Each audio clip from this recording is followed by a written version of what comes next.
So tonight we got the sort of, will Sami Zayn sell his soul to Seth Rollins? That sort of storyline is kind of what I figured we got here tonight, because we got here the introduction of Seth Rollins and his new crew with Braun Breaker and Paul Heyman. They were the first act out here to kick off Monday Night Raw. Essentially, what Seth Rollins said was, this was the future. This is the future of the industry. Braun Breaker, Paul Heyman alongside. He said the future of the industry runs through Rollins, when all of a sudden he gets interrupted by Sami Zayn. Sami Zayn, who returned, I think, a couple of weeks ago to kind of celebrate with Jey Uso. He comes out here and he essentially, to sum it up, he essentially calls Seth Rollins out for, his bullshit. He tells him, I believed you had a true vendetta against CM Punk and against Roman Reigns, but what are you doing that isn't, different from what they have done, especially Roman, right? He says how Seth Rollins for years and years and years was super against Roman Reigns, was super against the bloodline, and he told him, like, essentially what you're doing here is what the bloodline did for many, many years. And Seth Rollins sort of gave him a proposition. He told him, listen, you're either with us or you're against us. He told him, I'm not trying to threaten you. I'm not trying to, make any threats towards you. He said, but if I were you, I would think about what side you're on regarding this issue, regarding our partnership between Braun and Paul Heyman. He told him, I'll give you to the end of the night for you to think it out, for you to come to the conclusion that you want to come towards. And all night we get this sort of played out story, and I like when they do these played out stories, like something happens in the beginning of the show that ends off at the end of the show. It's kind of that continuous show long story, and throughout the night we get Paul Heyman going towards Sami Zayn. He tells him, if you go to SmackDown, because that's the whole proposition, if you go to SmackDown, we will set you up with the winner of Cena against Orton for the WWE Championship. And when he said that, I was like, dude, if I'm Sami Zayn, I'm accepting this offer right away. I don't give a fuck what reason Sami Zayn has against not accepting this. But Sami Zayn, in storyline, wanted to win the WWE Championship, wanted to win a World Championship on his own, doing the right thing. And he told this to Seth Rollins later on in the night, when he eventually gave him his answer, and his answer was obviously no. He's not going to be blackmailed by Seth Rollins into doing his sort of bidding, right, into trying to move him onto SmackDown to get rid of him, because Sami Zayn is going to be an issue on Raw, because this whole new faction of Seth Rollins, to me, a lot of people have alluded this faction as a new Dangerous Alliance. I'm not super familiar with the Dangerous Alliance, but to me, what I am familiar with and what this kind of reminds me of is Evolution. This reminds me of Evolution.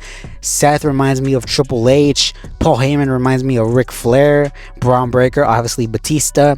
And we still need that last person, the last missing piece of the puzzle, that sort of Randy Orton character here. I don't know who that could be. I've heard names such as Carmelo Hayes, Austin Theory, etc.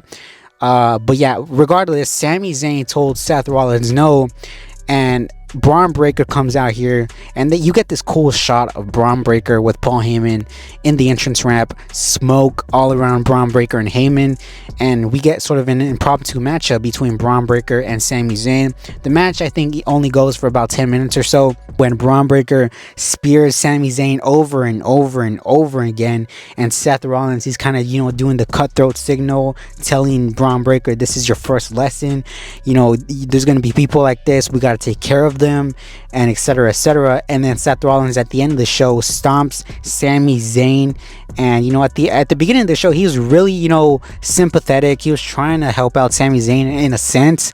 He was trying to get him away from this whole faction that he's going to be leading now. And by the end of the show, he stomped him. I do believe, now you can mark this down, I do believe that eventually Seth Rollins will win the World Heavyweight Championship from Jey Uso, whether that's SummerSlam, whether that's Money in the Bank.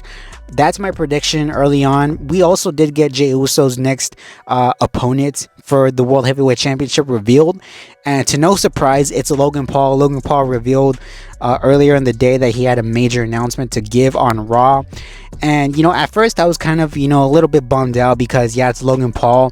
But when I started thinking about it, I said, you know what, well, this kind of does make sense, because Logan Paul, when you really take account into the whole roster, the whole Raw roster, I think he's the the only guy right now that makes sense, because you're not gonna have Seth Rollins go in there and face Jey Uso immediately at Backlash and have Seth Rollins beat Jey Uso. I don't think that's the case. You're not gonna have somebody like Sami Zayn turn on him and have Sami Zayn against Jey Uso. So to me, it's like Logan Paul was the safe option, and honestly it's the most realistic option that makes a lot of sense for what they're going for. I did love the Jey Uso line. He said, I've worked 15 years to become world heavyweight champion, and I'm not going to blow it. I'm not going to lose it to some mediocre YouTuber. I do believe 100% that Jey Uso is still going to retain at Backlash. Speaking of Backlash, we also got Becky Lynch against Lyra Valkyria, made official. Becky Lynch turned heel last week. She explained herself this week. Her explanation, was kind of a little muddy, because she's bringing up things from 2019. She brought up the fact that Bayley attacked Becky Lynch back in 2019. She took out Bayley before WrestleMania and turned on Lyra because Lyra was, in cahoots with this woman or whatever it may be. So, and another Backlash match that we got made official was Gunther against Pat McAfee. Pat McAfee had sort of an impromptu promo here. He stood on the announcer table and cut a passionate promo, put himself over, said that he's not going to take no shit from nobody, especially Gunther. He called out Nick Aldis because Nick Aldis was running the show here tonight for Adam Pearce, and Pearce was on vacation. He called out Nick Aldis. He told him, I want you to lift the suspension for Gunther.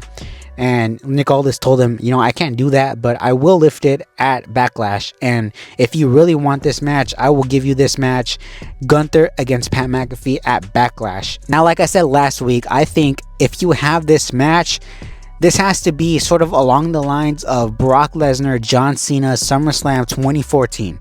Because I don't really want to see Pat McAfee get a whole lot of offense in this match against Gunther. I want Gunther to go in there and absolutely destroy this guy. Put him in a chokehold. Do what he did to Jimmy Uso. And, because Pat McAfee, I think eventually, down the line, he's going to go back to his college game day thing or whatever it may be. So it's going to be like a way to write him off for the meantime. And, obviously Gunther, they're sort of running the story of this guy. He's unhinged at this point. He lost to Yeet Man. He tapped out to Yeet Man at WrestleMania. So obviously it adds more to that story. And we had Roxanne Perez against Rhea Ripley. This ended up with everybody coming out, Io Sky, etc., etc. So I think if they want to do a match at Backlash, you could do a women's tag team match or a 6-woman tag match, whatever the case may be at Backlash. Very story driven episode here tonight, especially with the whole Sami Zayn thing from beginning to end. But let me know what you guys think down below, and until next time, I will see all of you later.